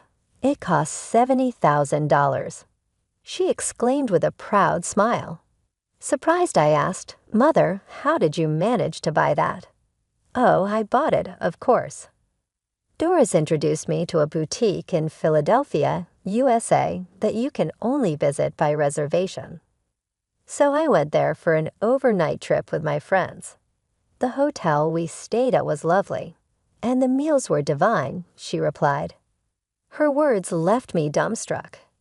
Here I was, mourning at my mother's funeral, and my mother-in-law was off in Philadelphia, enjoying luxury shopping with her friends. I bought something even pricier than what Doris showed me. Feels good, she declared smugly. Struggling to grasp the situation, I asked, "But how? You don't have that kind of money. Where did you get it?" Her answer came nonchalantly. "Oh, I found it in William's room safe." My passbook was in there with exactly $770,000. Since it's in my passbook, it's my money, right? I felt a chill run through me. Her actions, especially during such a sensitive time, were disappointing, though not entirely unexpected. It confirmed she had been sneaking around our upstairs room. The passbook was supposed to be secure in the study room safe that William now used. That safe, an old-fashioned dial type, was often left unlocked by William, who found it cumbersome to use, assuming security was sufficient since the study was locked. On the day of my mother's passing, I had left the study unlocked, suspecting she might try to sneak in and take the passbook. That $770,000 is from my father's inheritance. "Do you realize what you've done?" I confronted her. Unfazed, she retorted, "I know it's from your father, but it's my money. So what's wrong with using it?" Her response was disheartening, showcasing a disregard for family ties and the emotional weight of the moment. As I faced my mother-in-law, a mixture of pity and resolve washed over me. It's indeed your money, and you are free to use it as you see fit. However, that money was designated for your old age. Since we will be moving out, it will be up to you to manage your finances independently from now on. Initially, my mother-in-law looked perplexed by my firm declaration. But as the full impact of my words sank in, her expression turned ashen. She stammered, "Wait, isn't there a separate fund for the nursing home? It should be more than this amount, right?" "Yes, there was more originally," I explained patiently, "but it has been reduced due to the inflated cost of my father-in-law's funeral and your frequent requests for additional funds from William."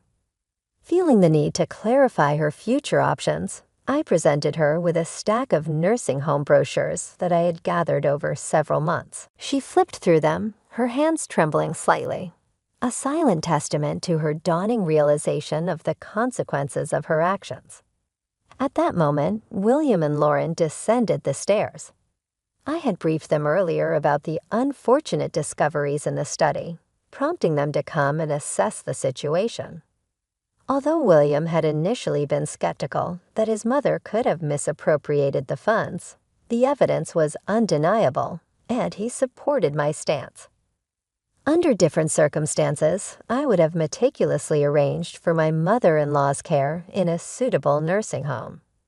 However, her blatant disregard for our privacy and the theft of the funds compelled me to prioritize the safety and well-being of our own family. I made it clear that her actions, entering our private space and removing money, were utterly unacceptable. The breach of trust was severe, and I resolved to sever ties with her for the foreseeable future. "William, you'll continue to stay in this house, won't you?" I inquired, seeking his affirmation. It's heartbreaking to consider selling a home filled with so many memories, but looking after parents is a son's responsibility. As I clung to William, seeking solace and reassurance, I decided to double-check the safe one last time. To my dismay, not only the passbook, but also the additional cash I had withdrawn for the car inspection was missing. Overwhelmed by the betrayal, I turned to William, my voice laden with shock. "This is too much." "I trusted her," I exclaimed.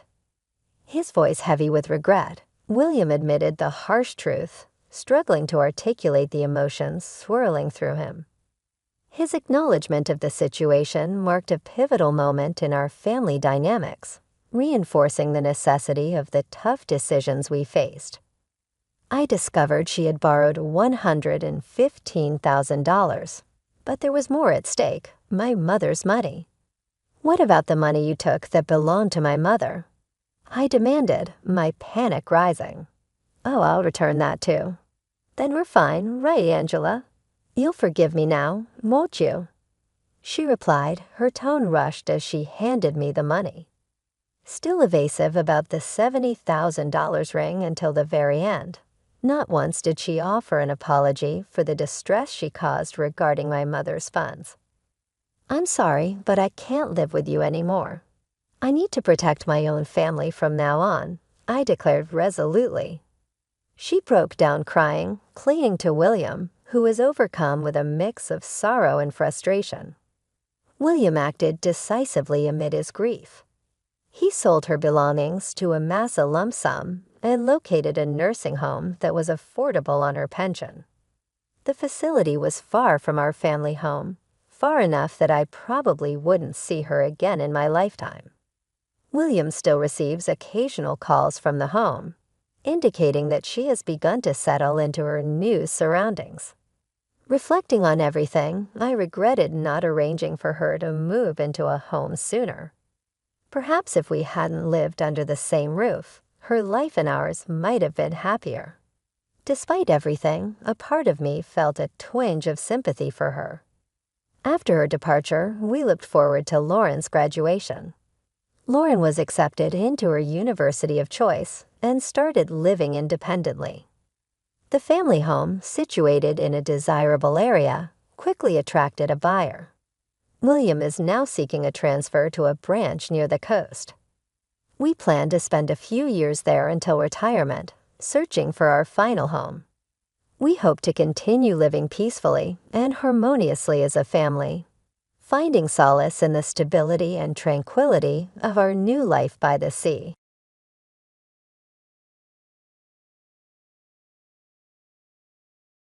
My name is Mary, and for nearly 8 decades, I've been the steadfast cornerstone of my household, dedicating my life to nurturing and maintaining its warmth and comfort as a devoted housewife.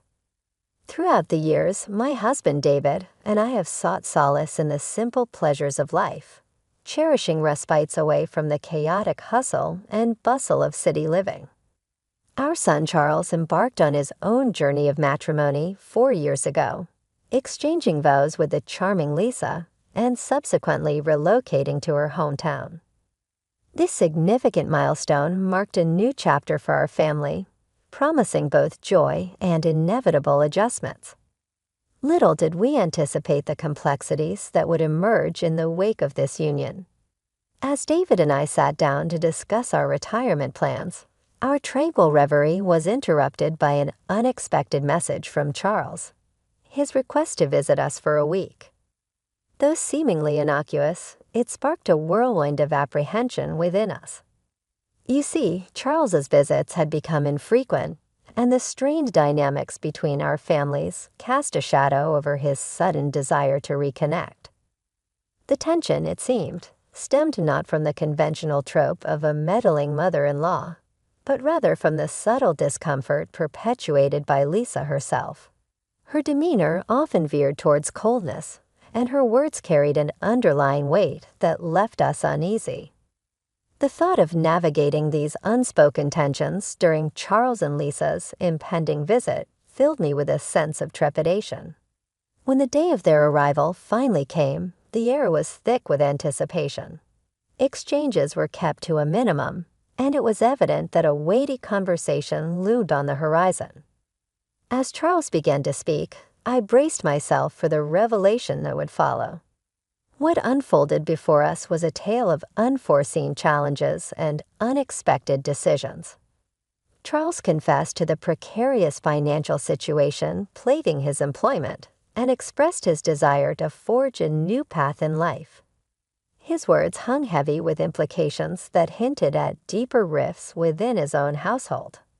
As I listened to Charles' account, I couldn't help but reflect on the choices that had led him to this juncture.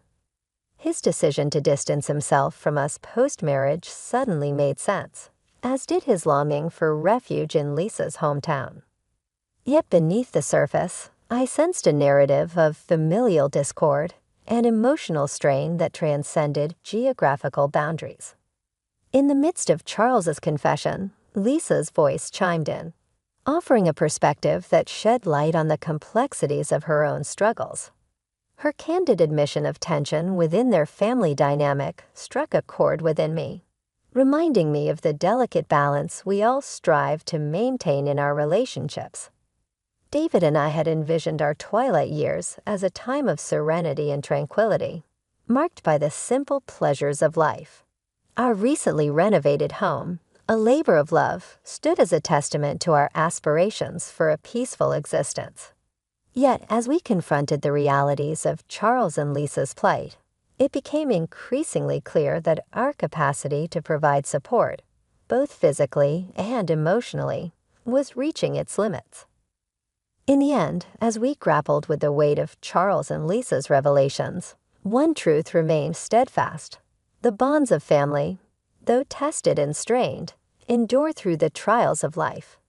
And as we navigated the uncertain terrain of the days ahead, we did so with the understanding that love in all its complexity is the guiding force that binds us together, now and always. Taking deep breaths to steady myself, I endeavored to articulate our sentiments to Charles and Lisa. "We truly appreciate your enthusiasm for our renovated home," Lisa began. "But the truth is, we're genuinely looking forward to enjoying it ourselves." Despite our attempts to convey our reservations, they seemed adamant about their decision to move in with us, brushing aside our concerns with reassurances. "Next week is too sudden." I voiced my apprehensions, hoping to prompt a reconsideration of their plans. David echoed my sentiments, expressing similar worries about the abruptness of their decision and the need to consider Lisa's parents and our own preparations. Yet despite our reservations, the young couple remained unwavering in their assurances. "It's okay, don't worry about it," they chimed repeatedly, as if to quell our unease. A week later, they made themselves at home in our midst, only to retreat to their previous residence shortly afterward. The strain of supporting them financially, coupled with the realization that Lisa may have ulterior motives, weighed heavily on our minds. "We have our limits," David remarked, his voice tinged with concern. "We can barely manage our mortgage payments as it is. The thought of shouldering the burden of supporting both of them is simply too much, especially considering Lisa's apparent intentions." I completely agree, I concurred, feeling a pang of disappointment at the turn of events. We can't allow ourselves to be taken advantage of. We need to assert our boundaries and make it clear that this living arrangement is untenable. As we contemplated our future, the prospect of upheaval loomed large in our minds. Every aspect seems to require preparation and adjustment. I mused aloud, feeling a sense of unease at the thought of our peaceful existence being disrupted. The following day, I mustered the courage to call Charles, hoping to convey our reluctance to continue with their living arrangement. "Living together is just too hard for us," I explained apologetically. "Your father feels the same way. We hope you understand, and perhaps it's time for you two to find a new path forward." I had hoped that my words would resonate with him, but his response left us stunned. "Actually," he began, his tone betraying a sense of determination, "I've already made the necessary arrangements to move in tomorrow." Despite our protests, it seemed Charles and Lisa were resolute in their decision. The next day, as the sound of a moving truck echoed through our neighborhood, we watched in resignation as they stepped into our living room, seemingly oblivious to our concerns. "Hello," Lisa exclaimed cheerfully, her enthusiasm palpable despite the exhaustion of their journey. "We finally arrived, and I could really use a cup of coffee, Mary. Would you mind making one for me?" As I stood there grappling with a mixture of frustration and resignation, I couldn't help but wonder how this first interaction would shape our future together. With a genuine eagerness to accommodate, I responded enthusiastically to Lisa's request. "The kitchen is just through here," I offered, gesturing towards the back room. "I'll show you where everything is and how to use it." That way, you can whip up anything you like whenever the mood strikes. As I led Lisa towards the kitchen, her expression soared, and she clicked her tongue disapprovingly before speaking. "Why are you being so cold?" she questioned, her tone laden with accusation. We seriously considered our future, even proposed living together. I never imagined I'd have to prepare a simple cup of coffee myself. Her sudden remark caught me off guard, and I struggled to conceal my surprise. It seemed her words belied a lack of appreciation for our hospitality, and her demeanor remained unchanged as she continued.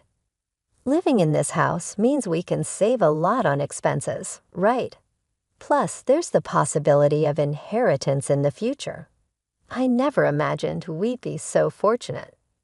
Lisa made no effort to contribute to household chores or laundry, instead opting to criticize me with each glance. Her casual mention of inheritance struck a discordant note, and I couldn't help but feel a sense of unease at her lack of tact. It appeared that Charles was aware of her attitude, yet remained silent on the matter. Meanwhile, David, having retired, spent most weekdays away from home for a new job, unaware of the dynamics unfolding in his absence. Concerned by my growing fatigue and the strain of managing household responsibilities, he approached me with genuine care. "Mary, I'm genuinely concerned about you," he expressed, his voice tinged with worry. "If things become overwhelming, let's work together to find a solution." His words always had a calming effect on me, yet Lisa's behavior continued to unsettle me. Her mention of inheritance had sparked a realization within me. Living with her would prove to be a challenge, not just due to her blunt remarks, but due to a deeper, underlying tension that I couldn't quite place. Despite Lisa's watchful gaze and subtle attempts to isolate me from Charles, I seized every opportunity to communicate directly with him. "If you need help with shopping, Charles and I can go," I suggested, hoping for a moment of privacy. "Just let us know what you need, and we'll take care of everything. And of course, we'll handle the expenses." As I watched Charles' reaction, I couldn't shake the feeling of apprehension that lingered within me. It seemed that beneath the surface of our seemingly harmonious family dynamic, tension simmered, threatening to disrupt the fragile balance we had sought to maintain. I harbored a genuine hope that through open communication with Charles, Lisa's demeanor might soften, if only slightly. It had been 8 months since we began cohabiting, and during this time, Charles appeared lacking in urgency in seeking employment, preferring to lounge around the house. "It's time to start considering finding a job," I gently suggested one day, my concern growing with each passing moment. "Relying solely on us won't be sustainable in the long run. You should think about supporting yourself." Despite my attempts at diplomacy, Charles and Lisa seemed oblivious to the strain their inertia placed on our lives. Each day of their inaction heightened my disappointment and frustration. We found ourselves dipping into our retirement savings, despite still carrying a mortgage on our newly renovated home. It appeared as though Charles remained indifferent to our predicament. As the weight of our circumstances bore down on me, I realized I could no longer endure in silence. I confided in David, who had already sensed my growing discontent. "Mary, it's time to stop enduring," he advised, his concern palpable. "I plan to have a candid conversation with Charles tomorrow." After discussing our approach, we decided to address the issue as a family the following evening. Though I braced myself for Lisa's potential objections, a sense of resolution settled within me at the thought of finally confronting our situation. As night fell and the family gathered around the table, David attempted to broach the topic, but Lisa interrupted, requesting a moment to speak. Standing before us, she declared, "Throughout our time here, we've had many feelings. We believe this wonderful house isn't suitable for the two of you. Charles agrees." Her words hung in the air, laden with an unexpected directive.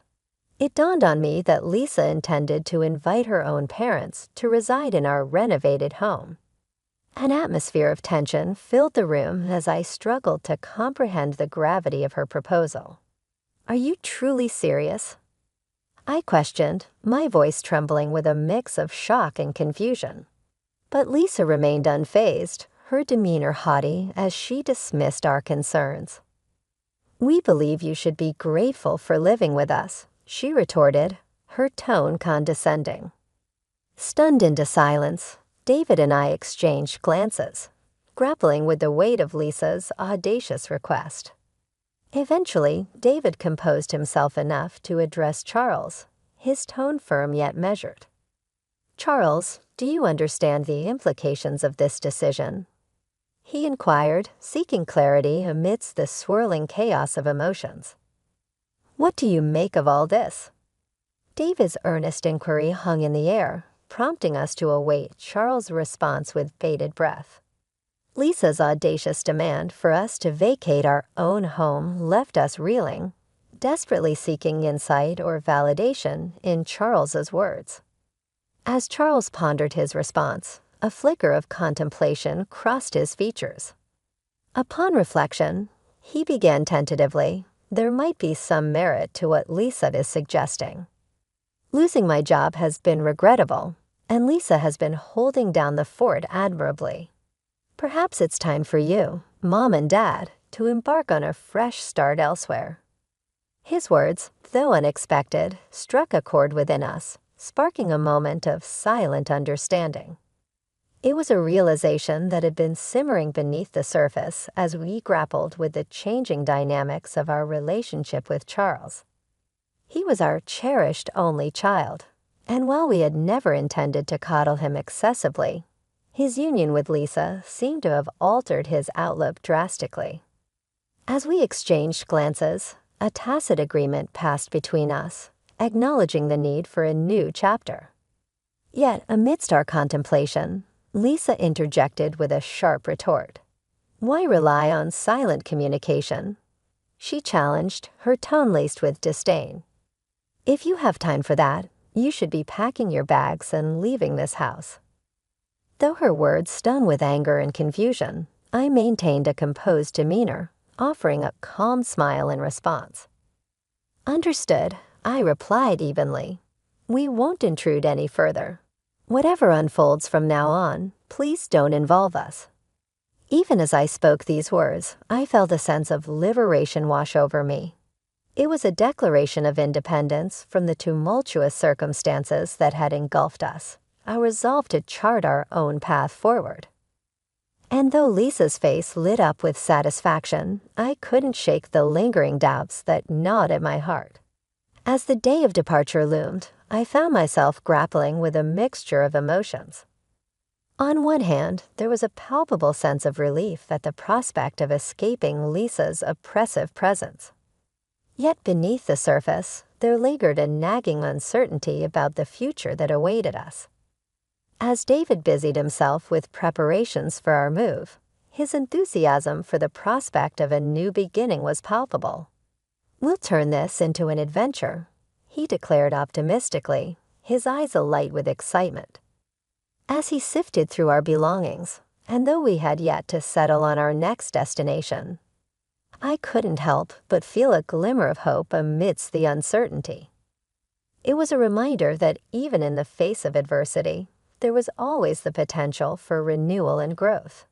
And as we embarked on this new chapter, I resolved to face whatever challenges lay ahead with courage and determination. Trusting in David's guidance, we embarked on a journey filled with uncertainty, packing only the essentials as we bid farewell to our home. Deep down, I harbored a faint hope that Charles would intervene at the 11th hour. But his silent acquiescence, coupled with Lisa's smile, spoke volumes. The fragility of family bonds weighed heavily on my mind during our journey, yet strangely, I felt a sense of liberation and clarity. Perhaps it was the relief of escaping Lisa's dominating presence that lifted my spirits.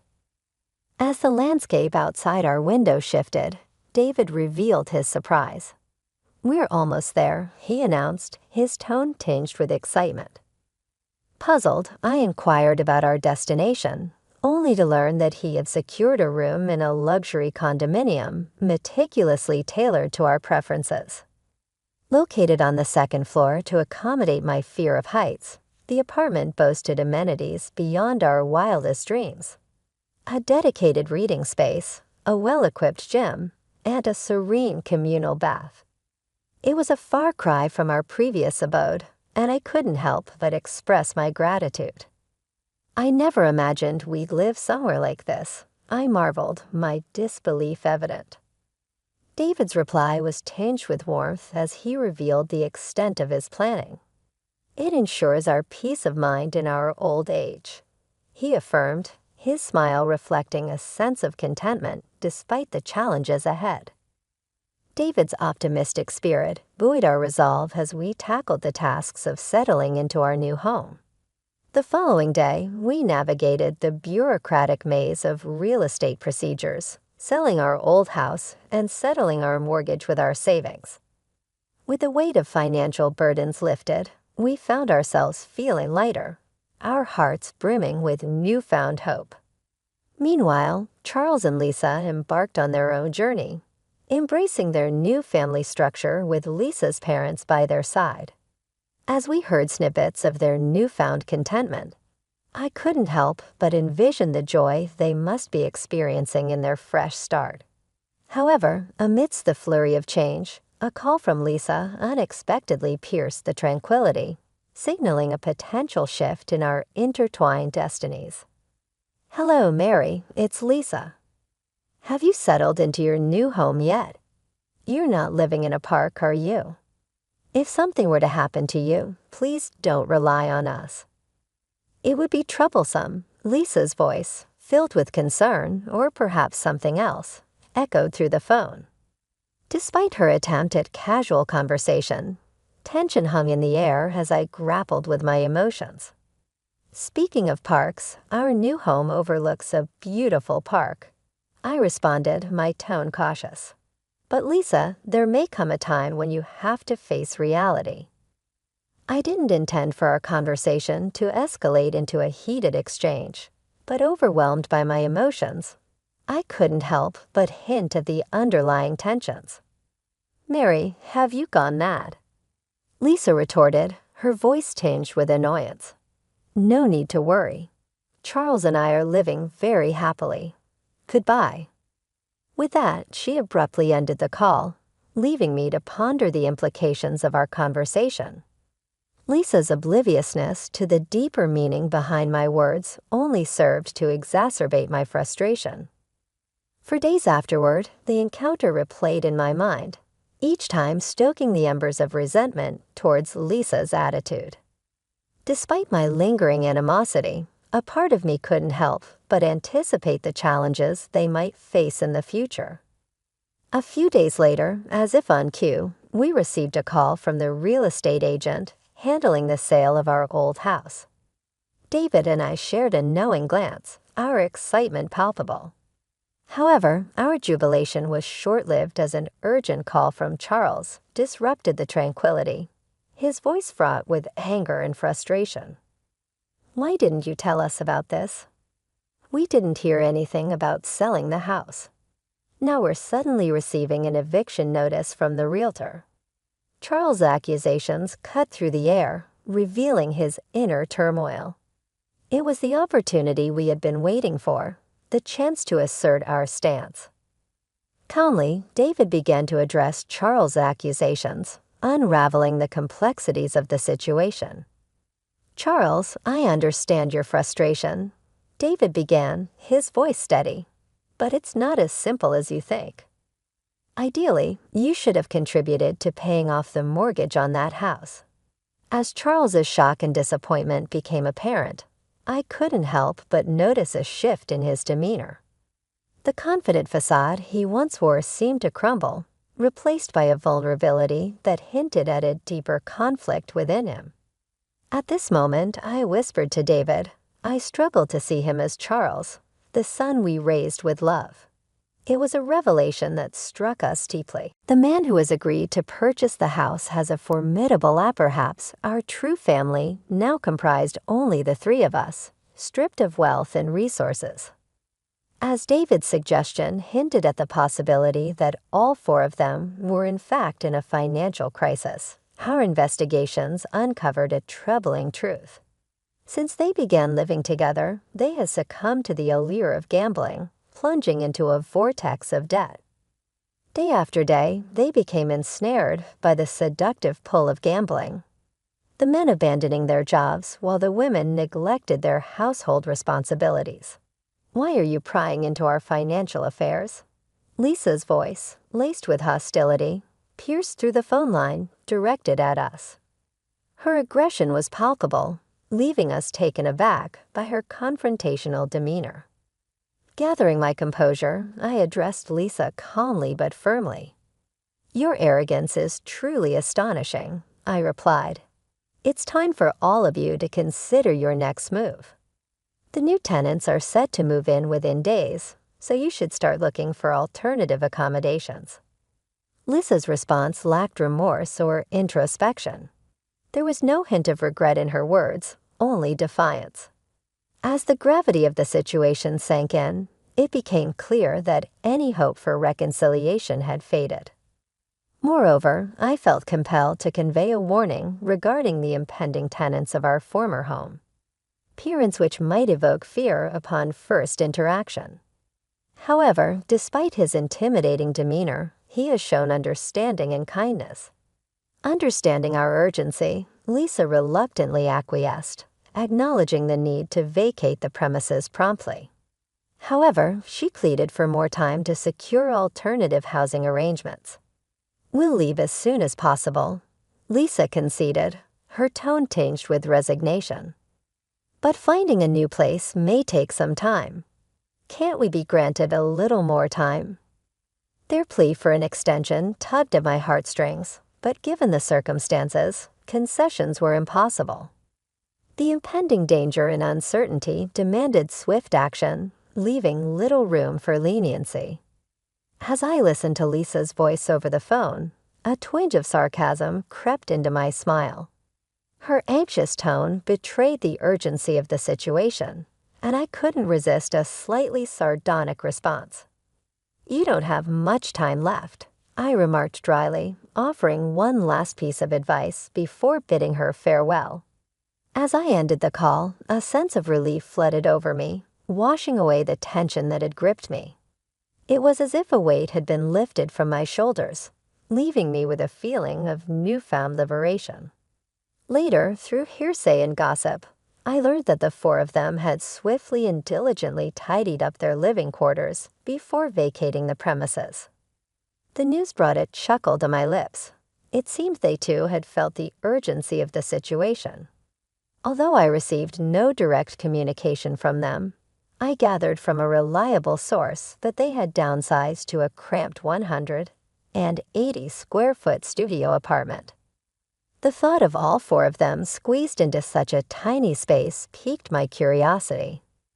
Perhaps amidst their financial woes, they were caught up in the relentless cycle of repaying debts, leading busy lives that left little time for leisure or comfort. It was almost poetic justice, I mused as I contemplated their plight. After all the twists and turns, it appeared that they were reaping the consequences of their actions. Meanwhile, David and I were on the cusp of embarking on a new chapter in our lives. In our cozy new condo nestled in a vibrant neighborhood, we envisioned days filled with peace and contentment.